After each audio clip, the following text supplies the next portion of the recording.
welcome everyone. This is episode, I believe, 15 of Talk Wrestling here on No DQ and my MySpace and the YouTube page. And I'm joined by a guest this time, and not just any guest. I'm here with Mr. Every nickname in the fucking book, pretty much every night of the week, Rob Van Dam. Yeah, I appreciate that reminder that I can say whatever the fuck I want on your program. You can, absolutely, you can. You can say anything you want. This is uncensored, just like your new show. Very uncensored, unfiltered, candid, honest, open, genuine. Just like you said 3 years ago, there's no creative writers writing his stuff anymore. It's all from the heart. Just like this show, it's shoot from the hip, and that way I'm in control of only saying what the fuck I want to say. Exactly. Nobody puts words in my mouth anymore. That's good. Yay. Or anything else in my mouth. Not that they ever did, but right. I just say that doesn't happen. Well, we did get rumors, but no, I'm just kidding. Still isn't happen. Anyway. We have a lot of questions from you from our various fans around the world, and the first one is about the Raw 50th anniversary special that you made a one-night comeback against... I don't remember that. You don't remember that? Okay. No, I don't remember the 15-year anniversary. Okay, well, do you remember coming out and facing Santino Marella in a squash? Absolutely. What would they like to know about it? They'd like to know what you thought about the reaction of it. The reaction from the crowd, of course, was a very positive reaction. It was one that I hoped for, and I count on getting that reaction so I can feed off that energy, but I can never expect it. I can never know for sure this is how it's going to go off. So I'm ready to go through the curtains, WWE called me, wanted me to do this 15-year anniversary show. Win-win situation for me. Absolutely. They actually presented it to me like, well, the writers had this idea. I don't think you're probably going to want to do it, though. And that's because they know I don't want to travel. I don't want to go to the other side of the country. I'm trying to stay in L.A. But After hearing the whole story, I said, you know what? This could work. Could be good. Go out there. Be seen by everybody, get a lot of energy, give it back, of course, start the rumors flying, RVD's back. So I'm getting ready to go through the curtain, and I'm thinking, okay, I know that fans are going to be cheering for RVD. They always do. Of course, last I remember, Monday Night Raw was displaying all of the ECW wrestlers as heels. We were all portrayed as being bad guys because that was their ingenious efforts to kick off ECW, was to make us all hated by the Raw crowd, their most popular show. So that was in my mind. I went out there. It was so damn quick. I hit him with the frog splash.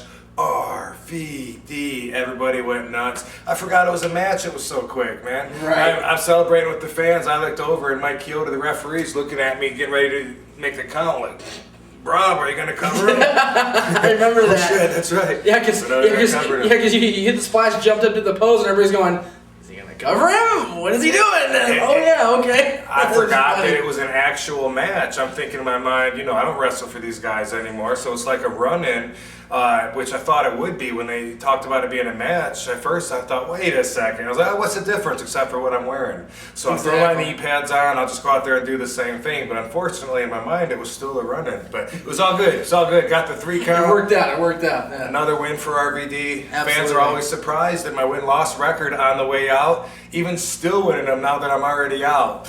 Not bad, huh? Not at all. In the past interviews we've done with you on NoDQ.com and on your DVD itself, on One of a Kind, you mentioned that your favorite matches were with Jerry Lynn. Was he your favorite worker to work with, or was there somebody that you put above him now? Now we're looking at the twilight of your wrestling career, and you're moving on to the acting and doing your own show and everything. Can you look back and still say Jerry Lynn was my favorite opponent, or do you have? Yes. There's some elaboration on it because I don't give short answers, that. Absolutely not, and we don't expect you to. Please. I have had a match since then that would be considered my crowning moment, but when I wrestled Jerry Lynn, there was something special that never happened any other time. We both brought something out of each other. We brought it out of ourselves, and the spirit of competition that those matches produced was something that it was just unmatchable. It never. It couldn't be duplicated. If somebody was going to watch one match of mine, I would say, watch RVD versus Jerry Lynn. This is what I want you to see. This is an exhibition of my skills and talents, because that's what a pro wrestling match is. It's a showcasing of what you got. And me and Jerry would go out there. We would definitely show everything that we had. We'd come up with some things we didn't have, and we'd pull it all out. I had a match since then, ECW One Night Stand with John Cena, when I won the World Championship. Yep. And now I call that my crowning moment for a few reasons. Not just because I was crown the WWE champion, because that was never something that was a goal of mine. I never thought that would happen. Right. I knew that I'm a certain way, I'm very independent in such a way that I knew that I would be limited in WWE because of the way that I carry myself, the way I do business, just, you know, honestly, my own personal integrity, everything that's involved. I know that to get up to the top in WWE, there's certain things that you do when you stick to the formula. Traditionally, you know, you politic, you kiss ass. Eventually, after you can't get up any higher, you hold everybody else down. You cut their throats, you stab them in the back, you smooch the writers and tell them, you know, this is why you should go with me, it's not that guy. I was never going to do any of that, so I was always fine with however high I would get on the card. That would be it. That would be RVD's destiny. It was about me connecting with my fans. Once I go through those curtains and the people are chanting RVD and they're expecting me to match up to the standards that I've helped them set for me, that's what it's all about at that point, you know. So winning the world championship wasn't something that was necessary. It wasn't even a goal. It wasn't something that I planned on doing. The reason it was so cool for me was the way it went about, because as I said, traditionally through the WWE formula, that wouldn't have happened. What I did was I brought back the ECW, I brought back the extreme elements, the hardcore showcasing that was my best environment. That's what made me stood out. That's what gave me the advantage over every other wrestler, was being in the anything goes rules, which means that I can use my creativity, bring in a chair, you know, and find creative ways to entertain the crowd, new moves, in and out of the ring, fighting in the crowd, whatever. Besides that, I brought back ECW on WWE's stage. That meant the whole world now could watch ECW, which it couldn't before. It was harder for them to see. Exactly. And they get to see me being seen the way that I want to be seen, the way I miss being seen, ECW style. So for all that to come together and have that one-of-a-kind crowd in Manhattan that totally was behind everything that I stood for 1,000%, and at the same time 1,000% against everything that John Cena stood for. That's why that crowd, you know, was so devoted and committed towards me winning that match, for everything that was on the line, for all that it stood for. That was a crowning moment for sure. And of course, it puts RVD down in the pages of history. Absolutely. If I wasn't there already. How was it for you to have Sonya there up in the balcony waiting for you to come up and celebrate with her? How cool was that for you personally? It was way cool, you know. She didn't know that I was going to come up there afterwards, you know. She was totally surprised by that. And she misses ECW too, you know. She's not a big wrestling fan. She didn't watch wrestling before I met her, you know. Which is great, you know, and she appreciates my efforts and the work that I put into it. But when she's at the ECW show, she's having a good time, you know. Right, it's great exactly. to see her having fun. And that was my moment, you know. So when I had the World Championship belt, all the ECW wrestlers came out, you know, to hug me and congratulate me. I wanted to go up there and celebrate with Sonya, and it was really cool that she was there. And it stood out in a lot of people's minds, you know. People tell me that all the time, you know, or they'll see her and say, hey, I remember you. And that's very important for me, because obviously Sonya is a huge part of my story, you know. There's nothing else in my life that's more important to me than my wife and my relationship with her. And that's something that when given the proper time and the proper place to talk about it, that's one of the things that I have a lot of experience in, that I can help other people in. Sonya and I have been together 12 years this month. Wow. Yeah, and everywhere we go, we still hear from people all the time, you know, are you guys newlyweds? How long have you been married? And that's awesome. Our relationship is like magical. You know, that's something, one of the many things I think I can help a lot of people with.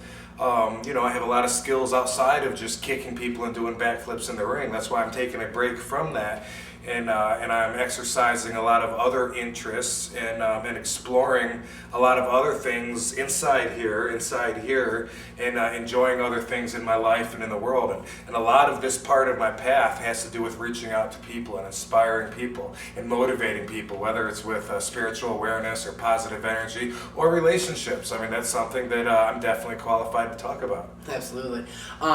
So 12 years, you guys got together right around the same time you debuted in ECW, then 1996, early 1996. It was close. I actually started with ECW prior to meeting Sonya. I remember that, but it wasn't long. In my mind, I kind of think of her and going to ECW, and now this hardcore crowd, you know, and the loud rock music and all that. I kind of, in my mind, remember all that as being, you know, like a big turning point in my life. Yeah. Cool, very cool. Well, we mentioned John Cena earlier. There's a question from one of the fans here. His name is Drew. He wants to know, is John Cena worth all the hype that's laid upon him? You know, who am I to say, really? Because Yes. Wow. That was Well, there Jade, you go. everybody. There's Jade's answer. She loves John Cena. You know, it was funny. We didn't like him at first, and then, you know, we saw him in The Marine, that movie, and for some reason, we grew to like him. I don't know what it was, but the performance in that movie was like, you know what? He's not that bad an actor, and his skills have gotten better. He's still doing the same old shit a lot, but he's doing a lot more new stuff too. So, you know, it seems to me that he may not be worth as much hype as everybody thinks he is, but he is definitely worth something to Vince and to WWE. Otherwise, no doubt, he wouldn't be in the spot he's in. he is the front man of, you know, WWE, and that's his position. You know, I've always liked John, you know, and what he stands for, just like that ECW crowd at One Night Stand knew. They knew that what I stood for, you know, was anti-tradition, anti-WWE. You know, what I stood for was thinking outside the box, for making wrestling something that's enjoyable and cool, even with the hippest crowds that aren't even wrestling fans. That's what ECW was for me, and that's how I felt when I was in there in the ring. I'm doing things that when people are watching it, they're not going, I could do that. No, I could do that. Hell no. People watch my ECW matches like, oh my God, that would kill me. And they know there's no way they would survive one of my matches, because I'm out there to show that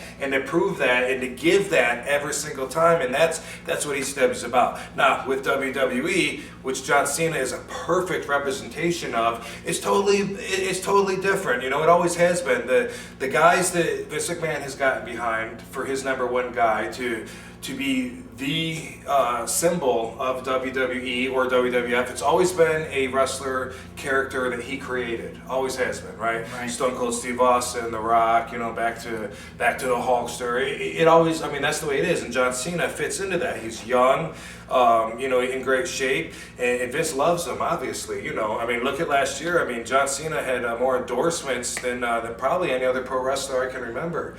A long time, anyway, yeah. I see him everywhere. I see him at Bally's, a cardboard cutout saying, join Bally's, you know, and you see him doing the Subway commercial, and you see him just everywhere, you know. Right. And he's wrestling, and he's got his, I think his hip-hop CD or whatever he did, you know, and his movies and stuff. He's doing great, and for what his job is, representing the WWE, he's obviously great for that, and Vince obviously is totally behind him and enjoys putting him out there to people to say, this is what WWE is. To put RVD out there and say this is what WWE is, I would never expect that. And quite honestly, I don't even think I would really necessarily appreciate that, because I like standing out, being individual, being one of a kind, and I would feel more complimented if I was told this is what WWE should be or could be or something like that, you know. Right. When you were on top of the WWE, when you were WWE and ECW champion, did you still feel that you were taking the backseat to Cena during that whole reign? Because, I mean, for the 3 weeks you were champion before the arrest and the drug bust and everything like that, you were on top of the world. You were holding both titles, the WWE title and the ECW title. You were main eventing pay-per-views at one point. And did you still feel like Cena was still, as far as in Vince's eyes and WWE's eyes, just that step above you, or did you feel like you were giving the ball? Well, first off, there was never any doubt to myself, to Paul Heyman, to Tommy Dreamer, to any of the guys that were really on top of this movement and paying attention. There was never any doubt that Vince was always going to see his WWE boys as being closer to him, more important to him, and a step above ECW.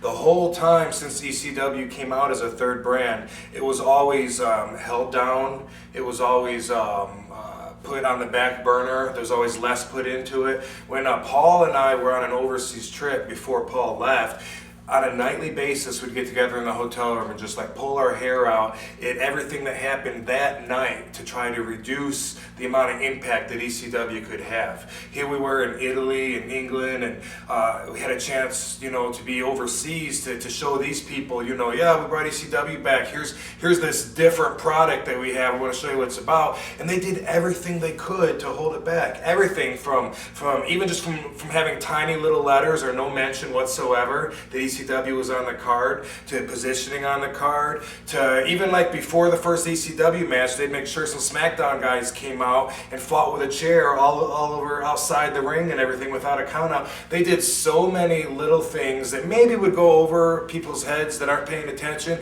but it would drive us nuts, insane. We'd be so frustrated because we knew what ECW could be as an alternative, something different, and they were so not doing that, and it was so obvious that a lot of the agents resented ECW, a lot of the boys resented ECW. Get with the program. Vince bought it. It's now WWE's, get behind it. Let's make some money with it and quit trying to bury it. I mean, did they really bring it back just to kill it, just because it stood for anti-WWE back then? Because that's horrible business. Yeah, because it seems like now that the ECW brand, the ECW show is nothing more than just that, a third brand of WWE programming. And if you had to rate them, 1 through 3, ECW is definitely on everybody's list going to be like number 3, right? Nobody's going to say, well, I think that's the better of the 3 shows. No. How could they even think that? What they started doing when I was there was sending some of the top superstars from Raw or SmackDown to compete on ECW, thinking they're drawing more attention to it, and all they did was water the product down even more than it was,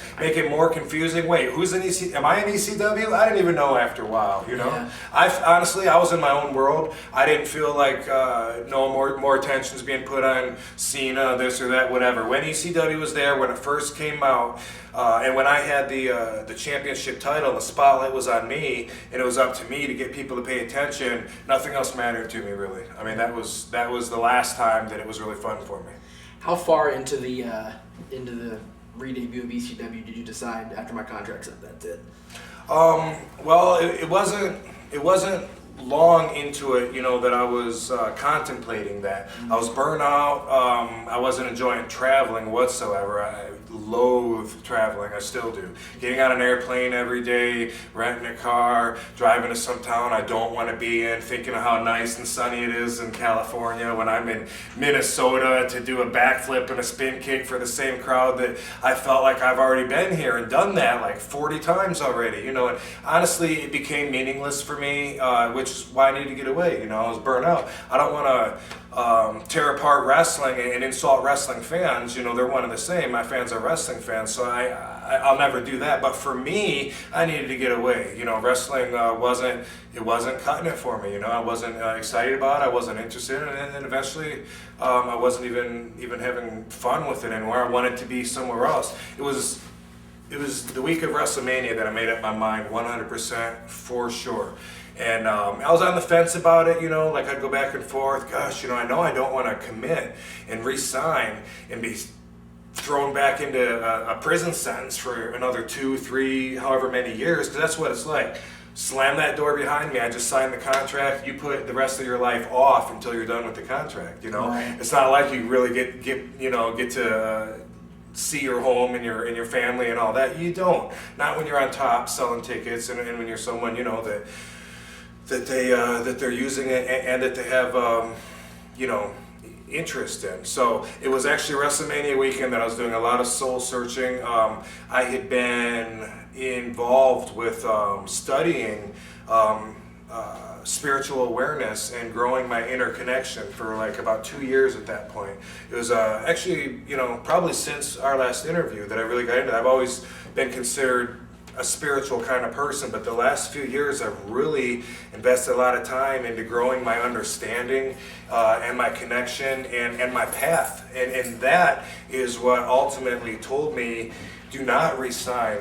I mean, everything was laid out so clear for me. I was in my hotel room and I was studying this journal that I'd been writing all these coincidences in, like for the last I don't know, 6 months to a year, whatever. I'd never gone back and read it. And I read this thing in a certain way to read it backwards to see if things were falling into place or if I was willing them by my frequency that I was vibrating at, which is the law of attraction. I don't know if you've heard about The Secret. I'm a firm believer in the book and the DVD, The Secret. It's a big part of my life too. It helped change my perspective. I highly recommend it. It's not for everybody, but for someone like me and my like-minded brothers that I've also used that to help out, it totally brought us into enlightenment. And anyway, WrestleMania week, I had my answers so clear. It was like my journal was talking to me. I understood everything so clear. I was covered with goosebumps, and I kept calling Sandman's hotel room and bothering the shit out of him. He's trying to sleep. All right, I'll let you sleep this time, dude. I just had to share that with you. I'd hang up, and I'd be looking through, and I found a list that I wrote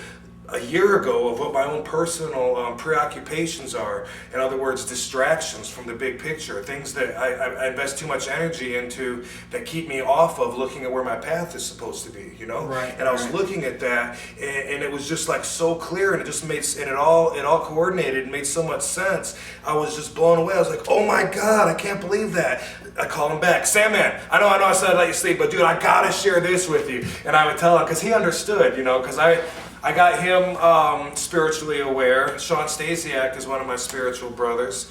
I have another one in Massachusetts, and like throughout the day we text each other messages or email just to check on people's energy. Hulk Hogan is a new spiritual brother of mine too. Really? Sometimes just for spiritual energy, just send like a little message, he'll send one, I'll send one, whatever, how's everything going? It's a great fucking day to be alive, isn't it, brother? Hell yeah, what are you grateful for? I'm grateful for health, my family, this weather. What are you grateful for? Okay, great. Put us in that attitude of gratitude, which is really where you have to be to have your energy up, and in order to actually see what's there for you, the guidelines and bumpers of your path. It's all a study, but it's something that obviously, I'm deep into, and I find commonalities with a lot of my other friends, and I've been able to help a lot of them through my own experience as well. And when I told him that, and I said it's not going to work because the ECW fans, they want to support the original ECW, you know what he says to me? Rob, it's going to work because I'm going to make it work. And I chose to hold on to my own faith and my own discipline, and I made it happen, and I think anybody else can too. When it comes time to looking at wrestling schools, nobody's got a better setup than Booker T in Houston, Texas. The PWA is the shit.